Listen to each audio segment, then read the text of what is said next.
Hello friends, welcome to Vaigai சுவை kitchen. இது அறுசுவைகளின் சங்கமம். இன்னைக்கு நம்ம ஆரோக்கியமான முடக்கத்தான் கீரை ரசம் எப்படி செய்யலாம்னு சொல்லிட்டு பார்க்கலாம். வாங்க வீடியோக்குள்ள போலாம். இப்போ நம்ம ரசத்துக்கு அரைச்சி எடுத்துக்கலாம். இப்போ 1 டீஸ்பூன் அளவுக்கு சீரகம் சேர்த்துருக்கேன். அது கூடவே 1/2 டீஸ்பூன் அளவுக்கு மிளகு சேர்த்துருக்கேன். காரத்துக்கு ஏற்ற மாதிரி நம்ம பச்சை மிளகாய் சேர்த்துக்கலாம். நான் 2 பச்சை மிளகாய் இங்கே சேர்த்துருக்கேன். அடுத்ததா 4லேருந்து 5 பல் பூண்டு சேர்த்துக்கலாம். அதே மாதிரி ஒரு மீடியம் சைஸ் தக்காளி பழம் சேர்த்துக்கிறேன். கொஞ்சமா கொத்தமல்லி சேர்த்துக்கிறேன். இது எல்லாத்தையும் கொர கொரன்னு அரைச்சி எடுத்துட்டு வந்துக்கலாம். இப்போ ஒரு சட்டியில 1 டீஸ்பூன் அளவுக்கு நான் நல்லெண்ணெய் சேர்த்துருக்கேன். நல்லெண்ணெய் சேர்த்து செஞ்சோன்னா ரொம்ப நல்லது. இப்போ நல்லெண்ணெய் சூடாகும்போது ஒரு 1/2 டீஸ்பூன் அளவுக்கு நம்ம வெந்தயம் சேர்த்துக்கலாம். அந்த வெந்தயம் வந்து பார்த்தீங்கன்னா, கொஞ்சம் பொன்னிறமா வறுத்து வரட்டும். 1/2 டீஸ்பூன் அளவுக்கு கடுகு, உளுந்து சேர்த்துக்கலாம். இப்போ பார்த்தீங்கன்னா, கடுகும், உளுந்தும் நல்லா பொரிஞ்சு வருது. அப்ப ஒரு வரமிளகாய இந்த மாரி 4, 5 கிள்ளி வந்து சேர்த்துக்கலாம். கூடவே ஒரு கொத்து கருவேப்பிலைய சேர்த்துக்கலாம்.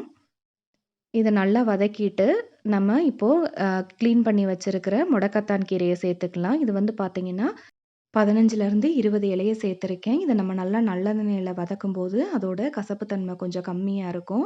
இது ஒரு 3லேருந்து 4 நிமிஷம் வதக்குனதுக்கு அப்புறமா 1/4 டீஸ்பூன் அளவுக்கு மஞ்சள் தூள் சேர்த்துக்கலாம்.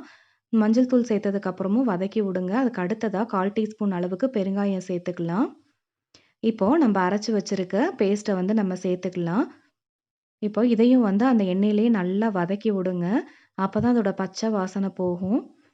இப்போ தேவையான அளவு நம்ம உப்பு சேர்த்துக்கலாம். உப்பு சேர்த்ததுக்கு அப்புறமா நல்லா ஒரு நிமிஷம் வதக்கி விட்டுருங்க. பாருங்க, இப்போ எண்ணெய்லாம் கொஞ்சம் பிரிய ஆரம்பிக்கும். அந்த சமயத்துல நம்ம 1/4 கப் அளவுக்கு புளி தண்ணீர் சேர்த்துக்கலாம். நான் இங்க எலுமிச்சம் அளவு புளிய ஊற வச்சு அத வந்து வடிகட்டி சேர்த்துருக்கேன். அடுத்ததா நம்ம ரசத்துக்கு தேவையான அளவு வந்து தண்ணீர் சேர்த்துக்கலாம். உங்களுக்கு திக்கா வேணும்னா 1லேருந்து 1 1/2 கப் சேர்த்துக்கோங்க. தண்ணியா வேணும்னா 2 கப்பா சேர்த்துக்கோங்க. இது ரசம் நல்லா உங்களுக்கு நுரைச்சு வரும். நம்ம கீரை எல்லாத்தையும் வதக்கி அரைக்கிறனால உங்களுக்கு சீக்கிரம் வெந்துரும்.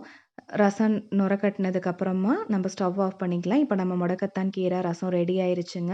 இத வந்து நல்லா சூடான சாதத்திலோ போட்டு சாப்பிட்டோம்னா நல்லது. இது வந்து ஆர்த்ரைட்டிஸ் இருக்கிறவங்க, மூட்டு வலி இருக்கிறவங்க, வயசானவங்களுக்கு மூட்டு வீக்கம் இருக்கும்போது நீங்க இந்த மாரி ரசம் செஞ்சு சாப்பிட்டீங்கன்னா ரொம்ப நல்லா இருக்குங்க. இந்த ரசத்தில வந்து முடக்கத்தான் இலை வந்து ஒரு 15லேருந்து 20 இலை வந்து போடுங்க. நெறையா போட்டிங்கன்னா ரொம்ப கொஞ்சம் கசக்க ஆரம்பிச்சுரும். உங்களுக்கு இந்த வீடியோ பிடிச்சிருந்துன்னா மறக்காம வைகை சுவை கிச்சனை சப்ஸ்கிரைப் பண்ணுங்க, லைக் பண்ணுங்க, கூடவே இருக்க பெல் ஐகானை பிரஸ் பண்ணுங்க. தேங்க் யூ ஃபார் வாட்சிங் வைகை சுவை கிச்சன். இது அறுசுவைகளின் சங்கமம்.